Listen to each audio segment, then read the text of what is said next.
अस्सलाम वालेकुम, मैं हूँ उम्मे माहिनूर। उम्मीद करती हूँ कि सब खैरियत से होंगे। अल्हम्दुलिल्लाह मैं भी ठीक हूँ। आज की वीडियो में हम बहुत ख़ास मौजू पर बात करेंगे जो शायद बहुत सी शादीशुदा ख़वातीन के जहन में आता होगा।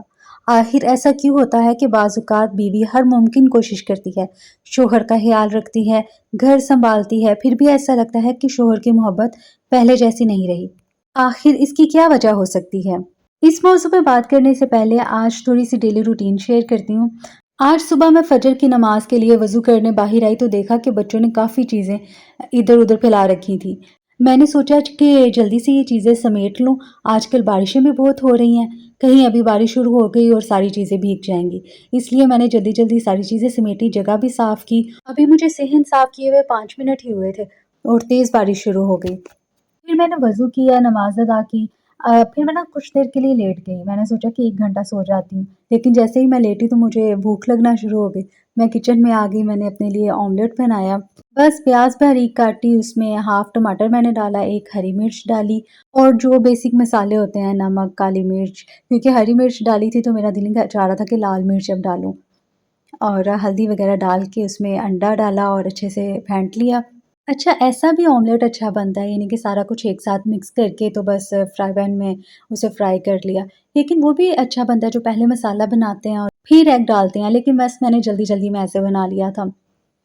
ख़ैर फिर मैंने नाश्ता किया, साथ चाय बना ली। नाश्ता करने के बाद मैंने थोड़ा किचन समेटा और फिर मैंने सोचा कि अब मैं थोड़ी देर सो जाती हूँ। तकरीबन 2 घंटे मैं सोई थी। जब मैं उठी तो अम्मी ने खाना बना लिया हुआ था। दोपहर को खाना बनता है, फिर डिनर में भी हम वही यूज़ करते हैं। अम्मी ने बनाए थे आलू चिकन और मेरा दिल नहीं कर रहा था आलू चिकन खाने को, तो मैंने सोचा कि क्यों ना मैं थोड़ा-सा पुलाव बना लेती हूँ इसी का। हमारा आज का टॉपिक था कि शौहर की मोहब्बत कम क्यों हो जाती है। कभी-कभी औरतें महसूस करती हैं कि पहले शौहर आपसे हर बात करते थे, आपके साथ हँसते थे, आपके लिए वक़्त निकालते थे, लेकिन अब वो पहले जैसे नहीं रहे। बहुत सी ख़वातीन फ़ौरन सोचती हैं कि शायद उनकी ज़िंदगी में कोई और आ गया है या वो मुझसे मोहब्बत नहीं करते। लेकिन हकीकत ये है कि हर दूरी की वजह कोई तीसरा शख्स नहीं होता। कभी-कभी हमारी ही कुछ आदतें दिलों में आहिस्ता-आहिस्ता फ़ासले पैदा कर देती हैं और हमें एहसास भी नहीं होता। आज मैं आपको ऐसी 5 आदतें बताऊँगी जो अगर वक़्त पर ना बदली जाएँ तो अच्छे-ख़ासे रिश्ते में भी ख़ामोशी, नाराज़गी और दूरी पैदा हो सकती है। लेकिन ये बात पहले ही वाज़िया कर दूँ कि इस वीडियो का मकसद औरत को कसूरवार साबित करना नहीं है। अगर हस्बैंड और वाइफ़ अपनी-अपनी ज़िम्मेदारियाँ निभाएँ तो ही ये रिश्ता चल सकता है। अगर एक भी इनमें से अपनी ज़िम्मेदारी नहीं निभाता तो रिश्ता मुतासिर होता है। आज हम सिर्फ़ इन आदतों की बात करेंगे जिन्हें बदल कर बहुत सी ख़वातीन अपने घर का माहौल बेहतर बना सकती हैं। पहली आदत, हर वक्त शिकायत करना। फ़र्ज़ करें आपका शौहर पूरा दिन काम करके थका हुआ घर वापस आता है। दरवाज़ा खुलते ही सलाम के बजाय ये सुनने को मिलता है, आपको घर की कोई फ़िक्र नहीं, कभी वक्त पर नहीं आए, आपने मेरे लिए क्या किया। अब ज़रा सोचें कि अगर रोज़ किसी इंसान का इस्तकबाल सिर्फ़ शिकायतों से हो, तो क्या वो खुशी से घर आएगा? यकीनन नहीं। इस्लाम हमें नर्म गुफ्तगू और अच्छे अखलाक की तरबियत देता है। इसका मतलब ये नहीं कि औरत अपनी तकलीफ़ बयान ना करे, बल्कि मतलब ये है कि वक़्त, लहज़ा और अंदाज़ बहुत अहम होते हैं। अगर कोई बात मोहब्बत और नरमी से कही जाए तो उसके कबूल होने के इम्कानात कई गुना बढ़ जाते हैं। लेकिन अगर हर बात गुस्से और शिकायत से शुरू हो तो आहिस्ता-आहिस्ता दूरी होना शुरू हो जाती है। दूसरी बात है अपनी लाइफ़ को दूसरों की लाइफ़ से कंपेयर करना। ये आदत बहुत आम है। फ़लाँ अपनी बीवी को हर महीने तोहफ़े देता है, फ़लाँ अपनी बीवी को हर हफ़्ते बाहर लेके जाता है। अच्छा, हम ऐसी बात करते हुए ना ये भूल जाते हैं कि हर घर के हालात मुख्तलिफ होते हैं। किसी की आमदनी ज़्यादा होती है, किसी की ज़िम्मेदारियाँ ज़्यादा होती हैं, किसी की आज़माइशें अलग होती हैं। हर इंसान का हर वक़्त दूसरे से मुआवज़ना किया जाए तो वो खुद को नाकाम महसूस करता है और यही एहसास आहिस्ता-आहिस्ता फ़ासले जो है वो पैदा कर देता है। अगर आपको कोई ख्वाहिश है तो ज़रूर बयान करें, लेकिन मोहब्बत और एहतराम के साथ। नरम लहजा वो दरवाज़ा खोल देता है जो सख्त अल्फाज कभी भी नहीं खोल सकते। अब आते हैं तीसरी आदत की तरफ, हर बात पर शक करना। बहुत से घर सिर्फ इसीलिए टूटने के करीब पहुंच जाते हैं क्योंकि एतमाद आहिस्ता आहिस्ता ख़त्म हो जाता है। कभी शोहर फ़ोन इस्तेमाल कर रहा है तो फ़ौरन सवाल, किससे बात कर रहे हैं, फ़ोन मुझे दिखाओ, आप ज़रूर मुझसे कुछ छुपा रहे हैं। और कभी काम की वजह से देर हो जाए तो फ़ौरन बदगुमानी शुरू हो जाती है। बार बार शक करना इंसान को ज़हनी तौर पर थका देता है। अगर कोई बात परेशान कर रही है तो गुस्से की बजाय सुकून से बात करें। रिश्ते में गुफ्तगू करना बहुत अहमियत रखता है। अगर कोई भी मसला है तो बातचीत से हल करें। अब चौथी आदत, शोहर की इज्जत ना करना। ایک بات ہمیشہ یاد رکھیں، محبت صرف تحفوں سے نہیں بڑھتی، عزت سے بڑھتی ہے۔ بعض اوقات بیویاں غصے میں شوہر کو بچوں کے سامنے، رشتہ داروں کے سامنے یا دوستوں کے سامنے ایسے الفاظ کہہ دیتی ہیں جو ان کے دل پر ہمیشہ کے لیے نقش چھوڑ جاتے ہیں۔ ہو سکتا ہے وہ اس وقت خاموش رہیں، لیکن دل کے اندر ایک دیوار بننا شروع ہو جاتی ہے۔ اس لیے اگر کوئی شکایت ہو تو اکیلے میں احترام کے ساتھ بات کریں۔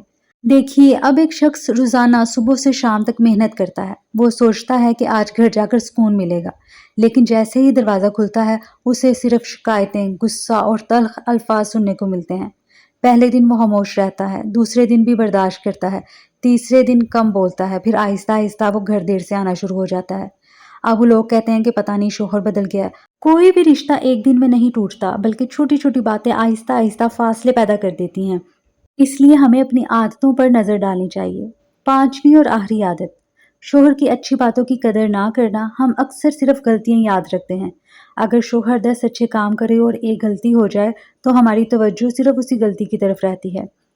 اگر کوئی شخص مسلسل کوشش کرے لیکن اسے کبھی یہ نہ بتایا جائے کہ آپ نے اچھا کیا، تو اس کا حوصلہ آہستہ آہستہ کم ہونے لگتا ہے۔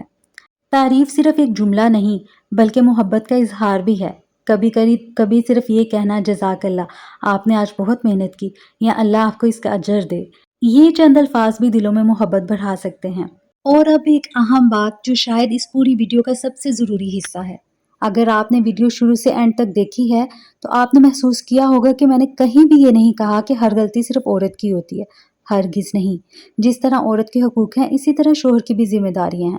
اگر شوہر بد اخلاق ہو، ظلم کرے، بیوی کی عزت نہ کرے یا اس کے حقوق ادا نہ کرے تو یہ بھی غلط ہے۔ اسلام دونوں کو انصاف، رحم اور اچھے اخلاق کی تعلیم دیتا ہے۔ ایک حقیقت یہ بھی ہے کہ ہم کسی دوسرے انسان کو فوراً نہیں بدل سکتے، بلکہ اپنے رویے پر ضرور کام کر سکتے ہیں۔ کبھی کبھی صرف ایک نرم لہجہ، ایک مسکراہٹ، ایک شکریہ یا ایک معافی کے الفاظ ایسے مسائل حل کر دیتے ہیں جو مہینوں سے حل نہیں ہو رہے ہوتے۔ ہم سب انسان ہیں، ہم سب سے غلطیاں ہوتی ہیں، لیکن کامیاب وہی ہے جو اپنی غلطی کو پہچان کر اسے درست کرنے کی کوشش کرے۔ یاد رکھیں، گھر صرف اینٹوں اور دیواروں سے نہیں بنتا، گھر محبت، اعتماد، احترام، دعا اور صبر سے بنتا ہے۔ اور جب ان میں سے کوئی ایک چیز بھی کم ہونے لگتی ہے تو آہستہ آہستہ رشتے کمزور ہونا شروع ہو جاتے ہیں۔ اگر آج سے آپ صرف ایک عادت بھی بدلنے کا فیصلہ کر لیں تو ممکن ہے چند ہفتوں بعد آپ اپنے گھر کے ماحول میں مثبت تبدیلی محسوس کریں۔ اگر آپ کے شوہر کوئی اچھا کام کرے تو ان کی حوصلہ افزائی کریں۔ اگر اختلاف ہو تو دوسروں کے سامنے نہیں، تنہائی میں سکون سے بات کریں۔ اگر غصہ آئے تو جواب دینے سے پہلے چند لمحے رک جائیں۔ اور سب سے بڑھ کر اللہ تعالیٰ سے دعا کریں کہ وہ آپ دونوں کے دلوں میں محبت، رحم اور سکون پیدا فرمائیں۔ بہت سے لوگ آپ کو صرف یہ بتائیں گے کہ فلاں شخص غلط ہے، لیکن اصل کامیابی یہ ہے کہ ہم اپنے آپ کو بہتر بنانے کی کوشش کریں۔ جب ایک انسان بدلتا ہے تو اکثر پورا گھر بدلنا شروع ہو جاتا ہے۔ اللہ تعالیٰ تمام میاں بیوی کے درمیان محبت، رحم، سکون اور برکت عطا فرمائے، سب کے گھروں کو خوشیوں سے بھر دے، ہر رشتے کو اپنی حفاظت میں رکھے۔ آمین۔ انشاءاللہ ملتے ہیں نیکسٹ کسی اچھے سے موضوع کے ساتھ۔ اپنا خیال رکھیے۔ اللہ حافظ۔